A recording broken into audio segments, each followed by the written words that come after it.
સુરત નગર પ્રાથમિક શિક્ષણ સમિતિની શ્રીમતી વસુબેન ઠાકોર પ્રાથમિક કન્યા શાળા નંબર 286માં ગુરુ પૂર્ણિમાની ઉજવણી, પ્રાર્થના, ગુરુવંદના તથા ગુરુ પૂર્ણિમાનું મહત્વ સમજાવી કરવામાં આવ્યો હતો.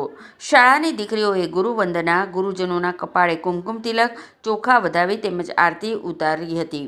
અલુણા વ્રત નિમિત્તે શાળામાં દીકરીઓની અંદર રહેલા કલા, કૌશલ્ય અને સર્જનાત્મકતાને બહાર લાવવાના હેતુથી વિવિધ પ્રવૃત્તિઓ અને સ્પર્ધાઓનું વિશેષ આયોજન કરવામાં આવ્યું હતું. વિદ્યાર્થિનીઓએ પોતાની કલ્પના શક્તિનો ઉપયોગ કરી અવનવી ડિઝાઇન અને સુશોભન વડે અદ્ભુત પૂજા અને આરતીની થાળીઓ શણગારી હતી. બાળાઓએ એકબીજાની પરંપરાગત અને આધુનિક શૈલીમાં સુંદર હેરસ્ટાઇલ કરી પોતાની કળાનું પ્રદર્શન કર્યું હતું. મિસ ગોરમા સ્પર્ધા કાર્યક્રમનું મુખ્ય આકર્ષણ રહી હતી. પોતાની વેશભૂષા, આત્મવિશ્વાસ અને રજૂઆતના આધારે ઉત્કૃષ્ટ દેખાવ કરનાર વિદ્યાર્થિનીને મિસ ગોરમાનો ખિતાબ આપવામાં આવ્યો હતો.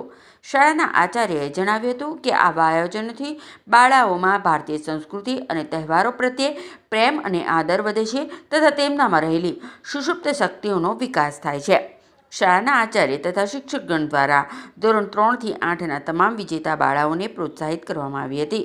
સમગ્ર કાર્યક્રમનું આયોજન નોડલ શિક્ષક વિપિક્ષાબેન પટેલ તથા ભાવિનીબેન હળપતિએ કર્યું હતું, જ્યારે સંચાલન રીટાબેન પાનસેરિયાએ કર્યું હતું.